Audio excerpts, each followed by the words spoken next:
నమస్కారం దూరదర్శన్ వార్తలకు స్వాగతం నేను శివశంకర్ ముందుగా ముఖ్యాంశాలు నెరవేరిన సైనికుల కళ వన్ ర్యాంక్ వన్ పెన్షన్ కు నిధుల విడుదల 20,60,000కు పైగా సైనికులకు చేకూరనున్న ప్రయోజనం సుదీర్ఘ ఘర్షణలు యుద్ధానికి దారితీయవచ్చన్న జనరల్ బిపిన్ రావత్ సుడాన్లో భారత సైనికుల సేవలకు ఐక్యరాజ్యసమితి కితాబు ఇటలీ ప్రధాని జుసెప్పే కోంతేతో ద్వైపాక్షిక అంశాలపై ప్రధాని నరేంద్ర మోదీ చర్చలు కోవిడ్ అనంతరం ఇటలీలో పర్యటించాలని ప్రధాని మోదీకి ఆహ్వానం అమెరికాలో 120 సంవత్సరాల తర్వాత అత్యధికంగా పోలింగ్ నమోదు తుది ఫలితం వెలువడడానికి మరో 2-3 రోజులు పట్టే అవకాశం హైదరాబాద్కు తరలివస్తున్న మరో భారీ పెట్టుబడి 20,761 కోట్ల రూపాయలతో ప్రారంభం కానున్న అమెజాన్ వెబ్ సేవలు. ఇక వివరాలు. రక్షణ దళాలకు చెందిన సంచలనాత్మక నిర్ణయం వన్ ర్యాంక్ వన్ పెన్షన్ కింద 42,740 కోట్ల రూపాయలను కేంద్రం విడుదల చేసింది. ఎంతో మంది సైనిక సోదరులకు ఊరటనిచ్చిన ఈ నిర్ణయం వల్ల 2015 నవంబర్ నుంచి 20,60,220 మందికి ప్రయోజనం కలుగుతుంది. జూన్ 30, 2014 వరకు పదవీ విరమణ చేసిన సైనికులందరికీ ఈ ప్రయోజనం వర్తిస్తుంది. ఒకే స్థాయిలో పదవీ విరమణ చేసిన వారికి ఒకే రకమైన పెన్షన్ ఉండాలని సైనిక వర్గాలు 45 సంవత్సరాలుగా చేసిన డిమాండ్కు ఇప్పుడు ఒక రూపం వచ్చింది. ఇకపై ప్రతి సంవత్సరం ఈ చెల్లింపునకు 7,123.38 కోట్ల వ్యయం అవుతుంది. ఈ లబ్ధిదారులందరికీ 7వ వేతన సంఘం సిఫార్సులకు అనుగుణంగా పెన్షన్ను నిర్ణయిస్తారు. ప్రధాని నరేంద్ర మోదీ ఇటలీ ప్రధాని జుసెప్పే కోంతేతో ద్వైపాక్షిక అంశాలపై చర్చలు జరిపారు. వీడియో కాన్ఫరెన్స్ ద్వారా జరిగిన ఈ చర్చల్లో రెండు దేశాల మధ్య కొనసాగుతున్న పరస్పర సహకారంపై సమీక్ష జరిగింది. ఈ డిజిటల్ సమావేశంలో ప్రధాని నరేంద్ర మోదీ మాట్లాడుతూ కోవిడ్ మహమ్మారిని ప్రపంచ దేశాలు ఎదుర్కొంటున్నాయని అన్నారు. అధిక జనాభా గల దేశమైనప్పటికీ భారత్ కోవిడ్ను నియంత్రించడంలో విజయం సాధించిందని తెలిపారు. కరోనా కాలంలో వైద్య రంగంలో మౌలిక వసతులు కల్పించినట్టు ప్రధాని పేర్కొన్నారు. కోవిడ్ కారణంగా ఇటలీకి జరిగిన ఆర్థిక నష్టంపై ప్రధాని మోదీ విచారం వెలిబుచ్చారు. కోవిడ్ అనంతరం ఏర్పడే పరిస్థితిని ఎదుర్కోవడానికి అన్ని దేశాలు సంసిద్ధం కావాలని ప్రధాని సూచించారు. ఇటలీ ప్రధాని జుసెప్పే కోంతే మాట్లాడుతూ కోవిడ్ సంక్షోభం అనంతరం తమ దేశంలో పర్యటించాల్సిందిగా ప్రధాని నరేంద్ర మోదీని ఆహ్వానించారు. భారత్ ఇటలీల మధ్య అనేక శతాబ్దాలుగా మైత్రీ సంబంధాలు కొనసాగుతున్నాయి. 2018 నుంచి ఇరు దేశాల సంబంధాలు వేగంగా పటిష్టమవుతున్నాయి. రెండు దేశాల ప్రభుత్వాలు, ప్రైవేటు సంస్థల మధ్య కుదిరిన అవగాహన ఒప్పందాల అమలుకు తుది మెరుగులు అధికారులు దిద్దుతున్నారు. ప్రపంచ శాంతి, ప్రజాస్వామ్య వ్యవస్థలు, పరిపాలన తదితర అంశాలపై రెండు దేశాల మధ్య సారూప్యత ఉంది. 2018 में टेक समिट के लिए आपकी भारत यात्रा और हमारी मुलाकात अनेक पहलुओं को स्पर्श करने वाली रही. भारत के लोगों के मन में भी इटली के प्रति एक नई जिज्ञासा पैदा करने वाली रही. और यह खुशी की बात है कि 2018 में हमारी बातचीत के बाद आपसी आदान प्रदान में काफी गति आई है. मुझे ये जानकर खुशी है कि इटली की संसद ने पिछले साल इंडिया इटली फ्रेंडशिप ग्रुप स्थापित किया है. मैं आशा करता हूं कि कोविड-19 की स्थिति सुधरने के बाद हमें इटालियन पार्लियामेंट मेंबर्स का भारत में स्वागत करने का मौका मिलेगा. एक्सेलेंसी, यह साफ है कि कोविड-19 महामारी सेकेंड वर्ल्ड वॉर की तरह इतिहास में एक वाटरशेड रहेगी. हम सभी को इस नई दुनिया के लिए, पोस्ट कोरोना वर्ल्ड के लिए अपने आप को एडेप्ट करना होगा. इससे उत्पन्न होने वाली चुनौतियां और अवसरों के लिए हम सभी को एक नए सिरे से तैयार रहना होगा. मुझे विश्वास है कि आज की हमारी बातचीत से हमारे संबंध और मजबूत होंगे. आपसी समझ बढ़ेगी और सहयोग के नए क्षेत्रों की पहचान करने में सहायता मिलेगी। अब मैं अगले एजेंडा आइटम తీవ్రస్థాయి ఘర్షణలకు దారితీసే సరిహద్దు వివాదాల పట్ల ఉదాసీనంగా ఉండలేమని త్రివిధ దళాధిపతి బిపిన్ రావత్ స్పష్టం చేశారు. నేషనల్ డిఫెన్స్ కాలేజీ నిర్వహించిన వెబినార్లో జనరల్ రావత్ మాట్లాడుతూ చైనాతో సరిహద్దు వెంబడి పరిస్థితి కొంత ఉద్రిక్తంగానే ఉన్నట్టు అంగీకరించారు. ఉద్రిక్తతలు సడలించడానికి రెండు దేశాల సైనికాధికారులు పలు దఫాలుగా చర్చలు జరిపారని అన్నారు. భారత దళాల నుంచి గట్టి స్పందన రావడంతో చైనా పీపుల్స్ లిబరేషన్ ఆర్మీ ఊహించని పరిణామాలు ఎదుర్కొందన్నారు. సరిహద్దు ఘర్షణలు సుదీర్ఘకాలం కొనసాగితే అవి పూర్తి యుద్ధానికి దారితీసే ప్రమాదముందని జనరల్ రావత్ అభిప్రాయపడ్డారు. చైనాతో ఘర్షణల దృష్ట్యా మన దేశం రక్షణ దౌత్యాన్ని విస్తరిస్తుందన్నారు. భారత సైన్యాధిపతి జనరల్ ఎంఎం నరవానే నేపాల్లో పర్యటిస్తున్నారు. నేపాల్ ప్రభుత్వం ఆయనకు అక్కడి సైన్యాధిపతి హోదాను ప్రకటించింది. ఇరు దేశాల మధ్య రక్షణ రంగంలో మరింత సహకారానికి చర్చలు సాగుతున్నాయి.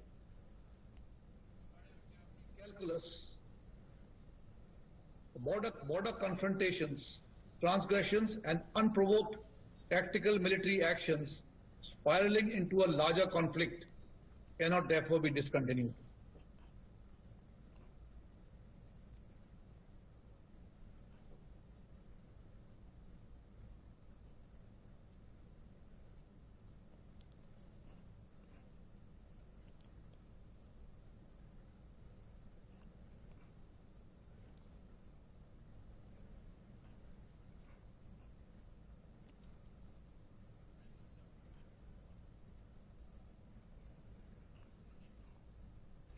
ఇదిలా ఉండగా ఉత్తరాఫ్రికాలోని సూడాన్ అంతర్యుద్ధంలో ఐక్యరాజ్యసమితి తరపున సేవలందిస్తున్న మన దేశానికి చెందిన సుదర్శన చక్ర సప్పర్స్ బెటాలియన్కు ఐక్యరాజ్యసమితి ప్రత్యేక ప్రశంసలు అందజేసింది.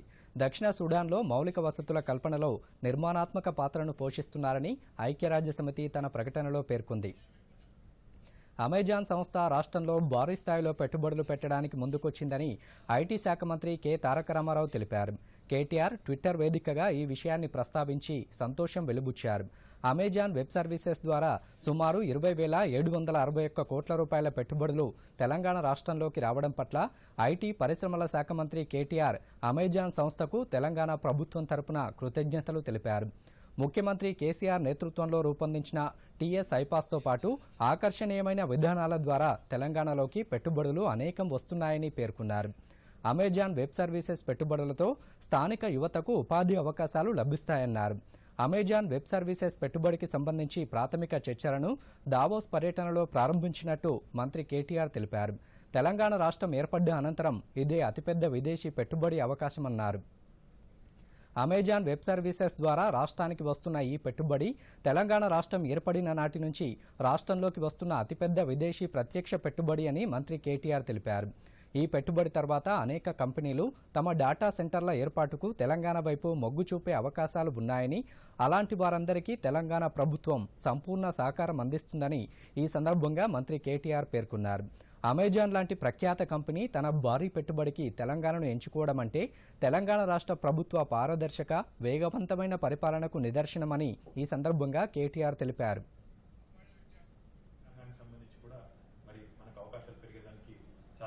మార్గం సుగమమైంది. దీంతో పాటు మనకి అమెజాన్ తో ఉన్న బంధం ఇప్పటికే ప్రపంచంలోనే అతిపెద్ద క్యాంపస్ కానీ, ఏషియాలోనే అతిపెద్ద ఫుల్ఫిల్మెంట్ సెంటర్ కానీ, అదే రకంగా మళ్ళీ ఈ రోజు భారతదేశంలోనే అతిపెద్ద డేటా సెంటర్ కానీ మన దగ్గర రావడం తెలంగాణకు గర్వకారణం. తెలంగాణ రాష్ట్రం ఏర్పడిన తర్వాత గౌరవ ముఖ్యమంత్రి కేసీఆర్ గారి నాయకత్వంలో టీఎస్ ఐపాస్ విధానం ద్వారా, అదే రకంగా ఆకర్షణీయమైన పాలసీల ద్వారా పెద్ద ఎత్తున పెట్టుబడులు వస్తున్న విషయం అందరికీ తెలిసిందే. మరి ఈ రోజు $2.77 బిలియన్ పెట్టుబడి అంటే చాలా పెద్ద పెట్టుబడి. చాలా సంతోషాన్ని వ్యక్తం చేస్తూ దీనివల్ల స్థానిక యువతకి ఉపాధి అవకాశాలు పెరుగుతాయి. మరిన్ని కంపెనీలు తెలంగాణకి రావడానికి కూడా మరొకసారి ఈ రోజు ఈ నిర్ణయం వల్ల మాకు ఒక మార్గం పడింది. నా సంతోషాన్ని వ్యక్తం చేస్తూ గౌరవ ముఖ్యమంత్రి గారికి ముఖ్యంగా వారు తీసుకొచ్చిన విధానాలనండి, వారు ఇచ్చిన ప్రోత్సాహం దానివల్ల ఈ రోజు ఇన్ని కంపెనీలు పెద్ద ఎత్తున తెలంగాణకు వస్తున్నాయనే విషయాన్ని మళ్ళొకసారి ఈ తరుణంలో వారికి హృదయపూర్వకమైన ధన్యవాదాలు తెలియజేస్తాం. అమెరికా అధ్యక్ష ఎన్నికల ఫలితాలపై ఇంకా ఉత్కంఠ కొనసాగుతూనే ఉంది. 5 రాష్ట్రాలలో ఓట్ల లెక్కింపు జరుగుతోంది. కాగా గత 120 సంవత్సరాలలో ఎన్నడూ లేనంతగా ఈసారి అత్యధికంగా ఓటింగ్ శాతం నమోదైంది. మరిన్ని వివరాలు. ప్రపంచ దేశాలన్నీ ఎంతో ఆసక్తిగా తిలకిస్తున్న అమెరికా అధ్యక్ష ఎన్నికలు కొత్త రికార్డులు సృష్టిస్తున్నాయి. ఈసారి గత 120 ఏళ్లలో ఎన్నడూ జరగనంతగా అత్యధిక పోలింగ్ శాతం నమోదైనట్టు యుఎస్ ఎలక్షన్ ప్రాజెక్టు వెల్లడించింది. ప్రాథమిక గణాంకాల ప్రకారం ఈ ఏడాది అమెరికాలో 23.9 కోట్ల మందికి ఓటు హక్కు ఉండగా తాజా ఎన్నికల్లో దాదాపు 16 కోట్ల మంది తమ ఓటు హక్కును వినియోగించుకున్నారు. ఈ ఎన్నికల్లో ఇప్పటివరకు 66.9% పోలింగ్ నమోదైంది. కొన్ని రాష్ట్రాల్లో ఇంకా కొనసాగుతున్నందున ఓటింగ్ శాతం మరికొంత పెరిగే అవకాశం ఉందని ఎన్నికల అధికారులు తెలిపారు. 1900 సంవత్సరంలో అత్యధికంగా 73.7% పోలింగ్ నమోదైనట్టు యుఎస్ ఎలక్షన్ ప్రాజెక్టు పేర్కొంది. కాగా డెమోక్రటిక్ అభ్యర్థి జో బైడెన్ దేశ చరిత్రలోనే అత్యధిక ఓట్లు పొందిన అభ్యర్థిగా రికార్డు సృష్టించారు. ఈ ఏడాది మిన్నెసోటాలో 79.2%, అయోవాలో 78.6%, కొలరాడోలో 77.1% ఓటింగ్ నమోదైంది.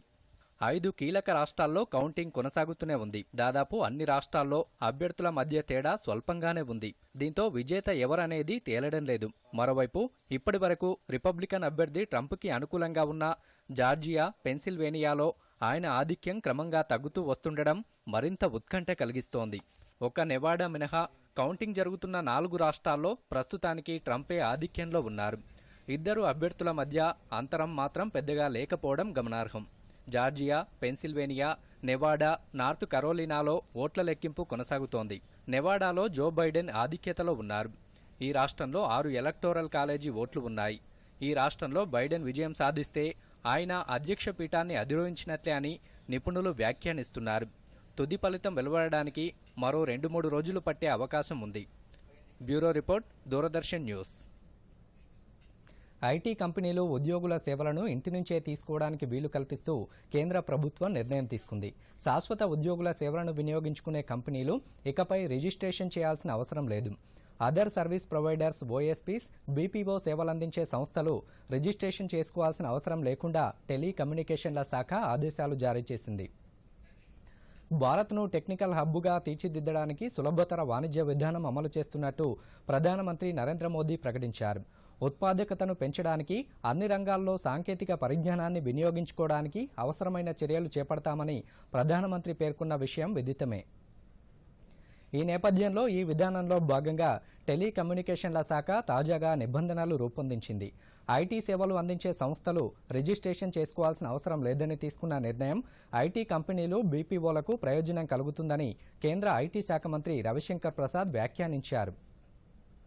విశ్వవిద్యాలయాలు, కళాశాలలు తిరిగి ప్రారంభించడానికి అవసరమైన మార్గదర్శకాలను యూజీసీ యూనివర్సిటీ గ్రాంట్స్ కమిషన్ వెలువరించింది.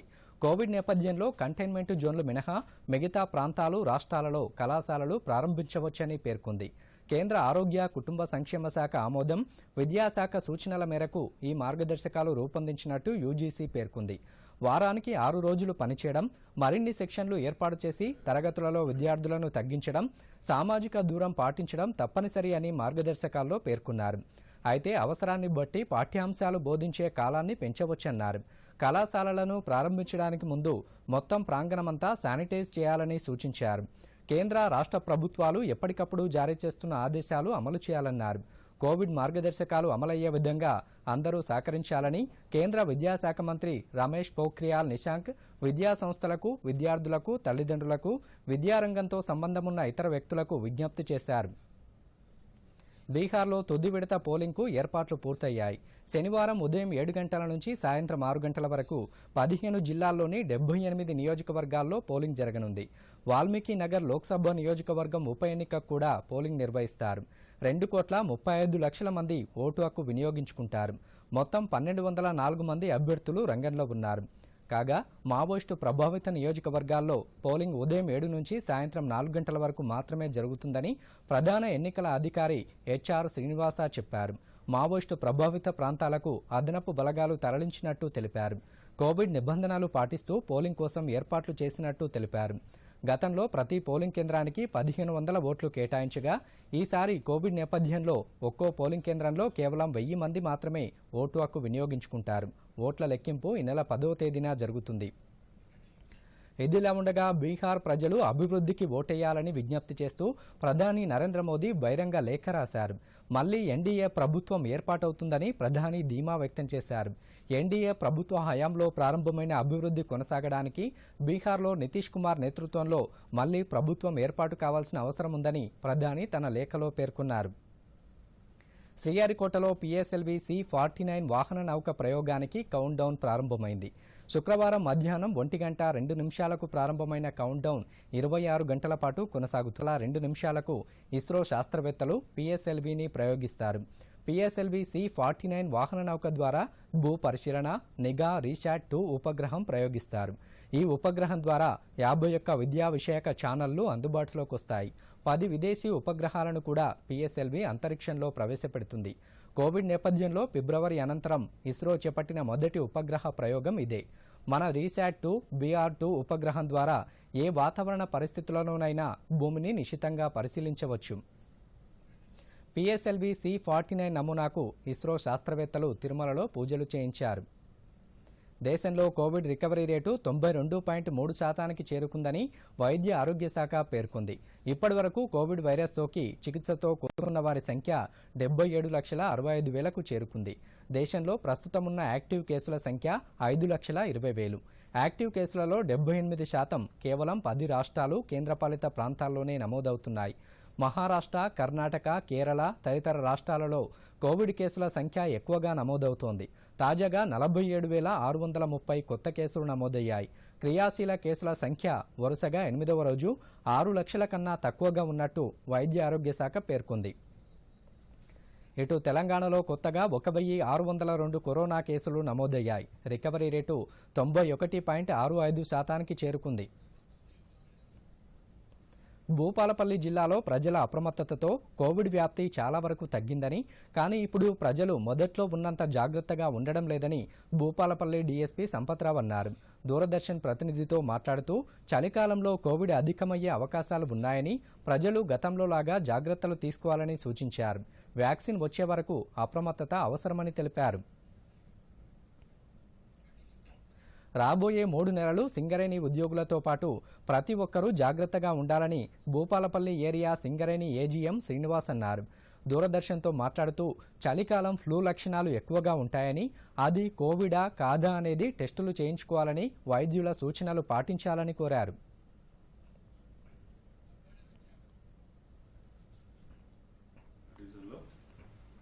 ప్రజలు ఇంకా కొంత అజాగ్రత్తగా ఉన్నట్టు తెలుస్తున్నది. ఇంతకుముందు ఉన్నంత అప్రమత్తంగా ఉండట్లేదు. కేసులు తగ్గుతున్నాయని చెప్పి కొంచెం నెగ్లెన్స్ ఉంటున్నారు. సోషల్ డిస్టెన్స్ మెయింటైన్ చేయట్లేదు. ఇప్పుడు వచ్చేది చలికాలము. ఈ 3 months కూడా చాలా ఇంపార్టెంట్. కాబట్టి ప్రజలు తప్పకుండా మాస్క్ను పెట్టుకోవాలి. రెండవది హ్యాండ్ వాష్ చేసుకోవాలి. మూడవది సోషల్ డిస్టెన్స్ అని మెయింటైన్ చేయాలి. ఫంక్షన్ల గిట్ట గుంపులు పోతున్నారు, అందరూ ఒకటే దగ్గర జమ అవుతున్నారు. అది వెరీ ఇంపార్టెంట్ ఇప్పుడు అన్ని. ఎందుకంటే పండుగల సీజను, రెండవది ఎక్కువ మ్యారేజెస్, ఫంక్షన్స్ ఉన్నాయి. కాబట్టి ప్రజలు తప్పకుండా అప్రమత్తంగా ఉండాలి. ఓల్డ్ ఏజ్ వాళ్ళకు ఇంకా ఇబ్బంది అవుతుంది. ముఖ్యంగా ఈ న్యూమోనియా, ఈ చలికాలం న్యూమోనియా కానీ, కాఫ్, ఇటువంటి లంగ్స్ డిసీజ్ వచ్చే ఎక్కువ అవకాశం ఉంటుంది. లంగ్స్ డిసీజ్ పాటు కరోనా వైరస్ పాజిటివ్ కేసులు అయితే వాళ్ళు సీరియస్ కావడానికి ఆస్కారం ఉంటుంది. అందరికీ చేస్తున్నాము. కేసులు మాత్రం బుక్ చేయట్లేదు కానీ అవేర్నెస్ ఎక్కువ తీసుకొస్తున్నాము ప్రజల్లో. వాళ్ళకైనా ఫంక్షన్లప్పుడు కూడా మేము అవేర్నెస్ కూడా అలా తీసుకొస్తున్నాము. పోలీస్ స్టేషన్లో కూడా మేము మెయింటైన్ చేపిస్తున్నాము.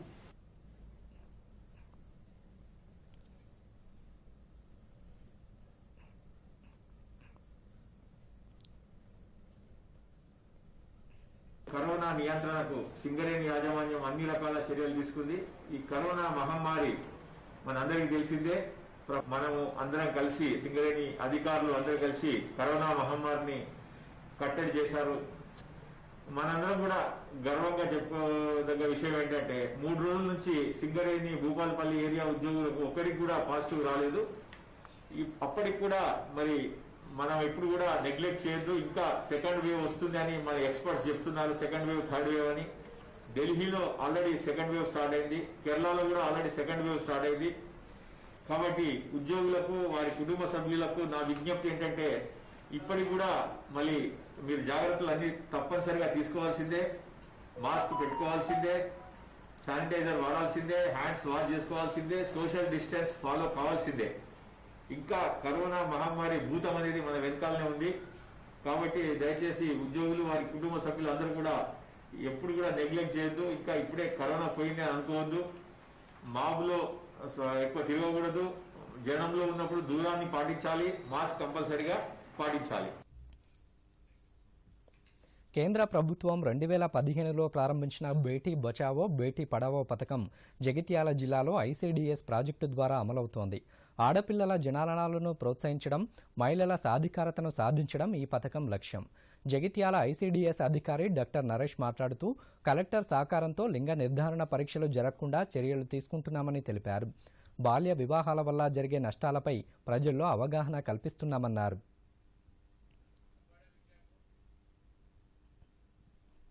బాలికలకు మరియు ముఖ్యంగా ఆడపిల్లలకు ప్రభుత్వ పరంగా ఉన్న అన్ని చట్టాల గురించి, వారి హక్కుల గురించి తెలియడానికి గ్రామాన గ్రామ బాలల పరిరక్షణ కమిటీలను ఏర్పాటు చేయడం జరిగింది.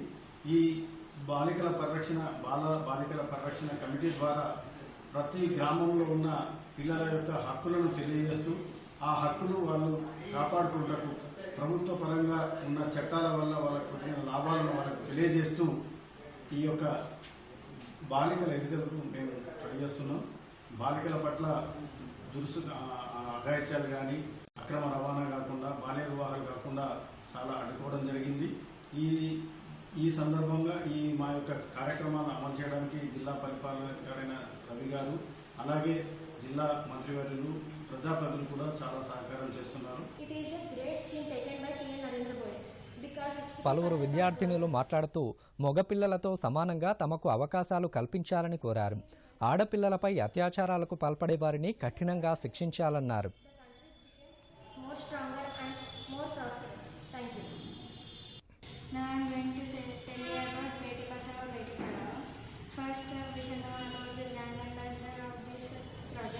He is Shashi Malik. First we shall learn about Beti Bachao. Beti Bachao means save the girl child. If we save the girl child, she can give more birth to more people. If we kill them, they can't give any birth, and there will be no people in this world. And next we shall know about the Beti Padhao. If we educate a girl, she can educate more generation. ఆత్మవిశ్వాసం ముందు మొత్తం ప్రపంచమే మోకరిల్లుతుంది. సిరిసిల్ల పట్టణానికి చెందిన బూర Rajeshwari intermediate వరకు చదువుకుంది. ఆర్థిక ఇబ్బందుల వల్ల పై చదువులు కొనసాగించలేకపోయింది. ఆమెకు 2 చేతులు పనిచేయవు. కాళ్లతోనే ఎన్నో కవితలు రాసి అనేక పురస్కారాలు అందుకుంది. స్ఫూర్తివంతమైన కథను మహారాష్ట్ర ప్రభుత్వం తమ 12వ తరగతి పాఠ్యపుస్తకంలో పాఠంగా చేర్చింది. గతంలో ప్రభుత్వం ఆమె పేరున 10 లక్షల రూపాయల డిపాజిట్ చేయగా దానిపై వచ్చే వడ్డీ ఆమె వైద్య ఖర్చులకు సరిపోతుంది. ప్రముఖ సినీ కవి సుద్దాల అశోక్ తేజ ప్రసంగంతో తనకు స్ఫూర్తి కలిగిందని రాజేశ్వరి చెబుతుంది.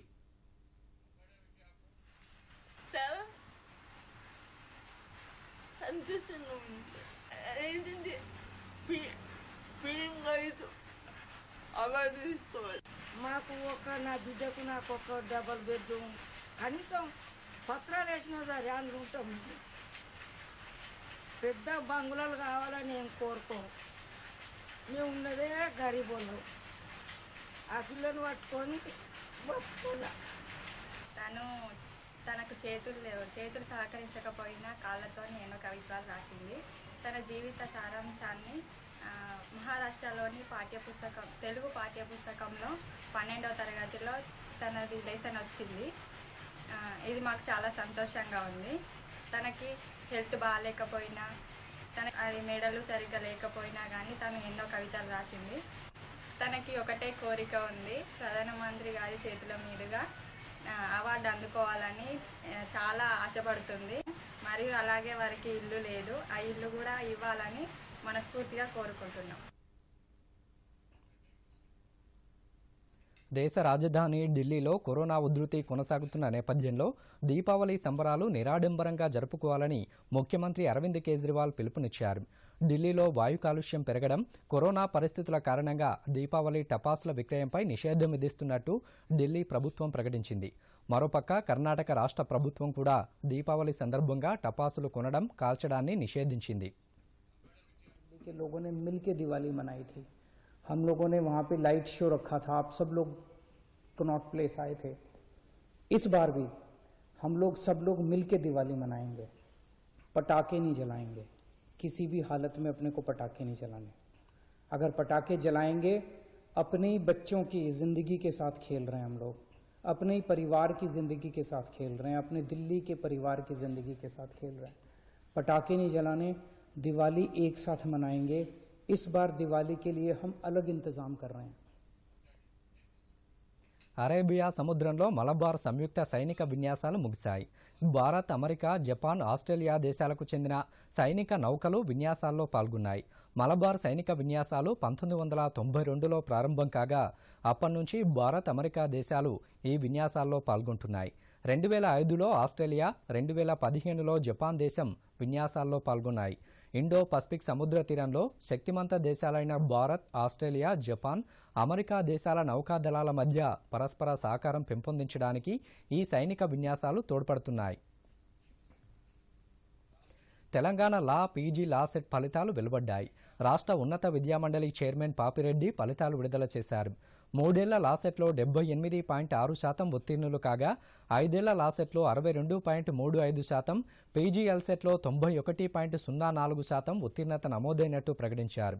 3 ఏళ్ల లా సెట్లో హైదరాబాద్కు చెందిన సిహెచ్ స్నేహాశ్రీ మొదటి ర్యాంకు సాధించారు. 5 ఏళ్ల లా సెట్లో ఎస్ఎస్కే పాంచజన్య, పీజీ లా సెట్లో పి ప్రవల్లి మొదటి ర్యాంకు సాధించినట్టు పాపిరెడ్డి తెలిపారు. మేలో జరగాల్సిన లాసెట్ పరీక్ష కోవిడ్ కారణంగా వాయిదా పడుతూ వచ్చింది. అక్టోబర్ నెలలో ఈ పరీక్ష నిర్వహించారు. వరంగల్ రూరల్ జిల్లా రాయపర్తి మండల కేంద్రంలోని మార్కెట్ యార్డులో ఏర్పాటు చేసిన ధాన్యం కొనుగోలు కేంద్రాన్ని మంత్రి ఎర్రబెల్లి దయాకర్రావు ప్రారంభించారు.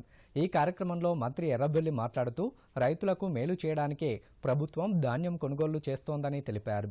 రైతులు ఆందోళన చెందవద్దని, అధికారులు అందజేసే కూపన్ల ప్రకారం కొనుగోలు కేంద్రాల్లో ధాన్యం అమ్ముకోవాలని సూచించారు. జాగ్రత్త తీసుకొని గన్ని బ్యాగ్స్ దొరకలేదు, లారీలకు ఇబ్బంది అయింది, రైస్ మిల్లర్స్ సతాయించారు, ట్రాన్స్పోర్ట్ వాళ్ళు ఇబ్బంది సతాయించారు. ఎన్ని ఇబ్బందులు కొన్ని అన్ని కూడా మేము విశ్లేషించుకున్నాం. అసలు ఇబ్బందులు రాకుండా ట్రాన్స్పోర్ట్ కూడా ఒక్కడే ఉండే జిల్లా మొత్తం ఆ ట్రాన్స్పోర్ట్ కూడా విభజించి ప్రతి ఒక్కరికి ఇచ్చినాం. గోదాములన్నీ ఫుల్ ఉన్నాయి.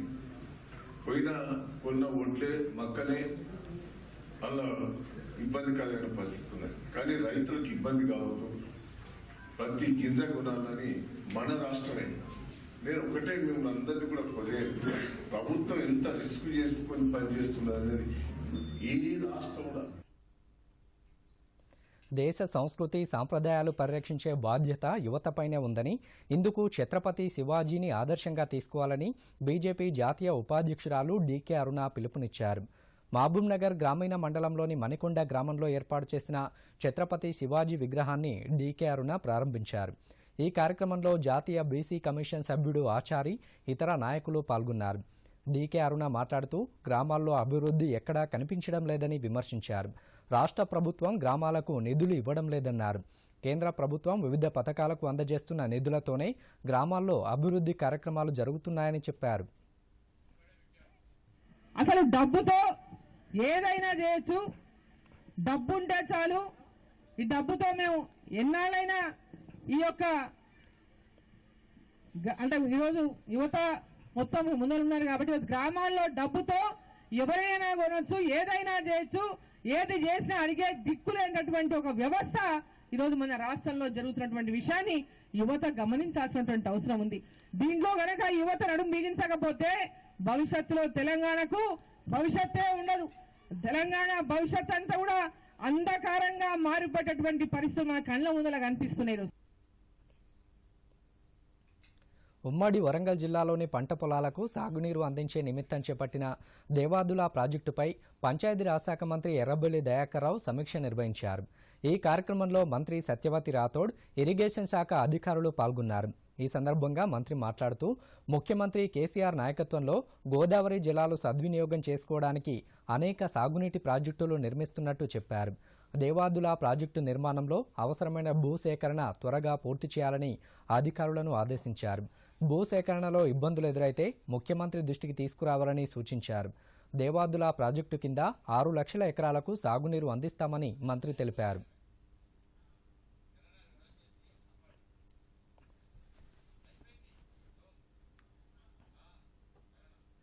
అతి వేగంగా వ్యాపిస్తుంది. అతి దగ్గరగా నిలబడి తుమ్మినా, దగ్గినా, మాట్లాడినా లాలాజల బిందువులు మార్పిడి జరిగి వైరస్ శరీరంలోకి ప్రవేశిస్తుంది.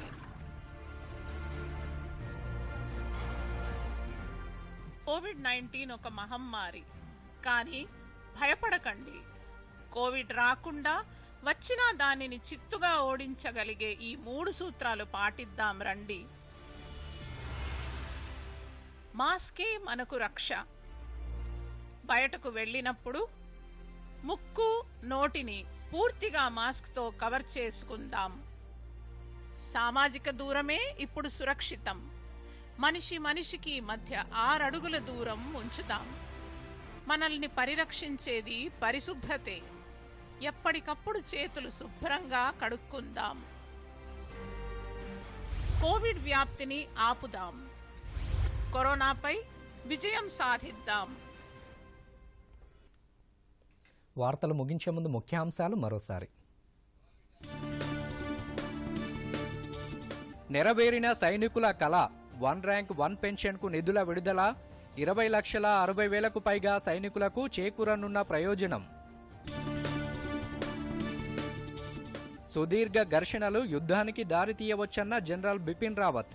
సుడాన్లో భారత సైనికుల సేవలకు ఐక్యరాజ్యసమితి కితాబు. ఇటలీ ప్రధాని జుస్సెప్పే కోంతేతో ద్వైపాక్షిక అంశాలపై ప్రధాని నరేంద్ర మోదీ చర్చలు. కోవిడ్ అనంతరం ఇటలీలో పర్యటించాలని ప్రధాని మోదీకి ఆహ్వానం.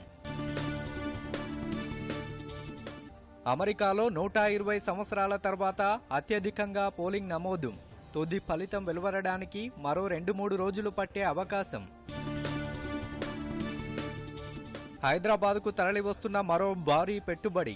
20,761 కోట్ల రూపాయలతో ప్రారంభం కానున్న అమెజాన్ వెబ్ సేవలు.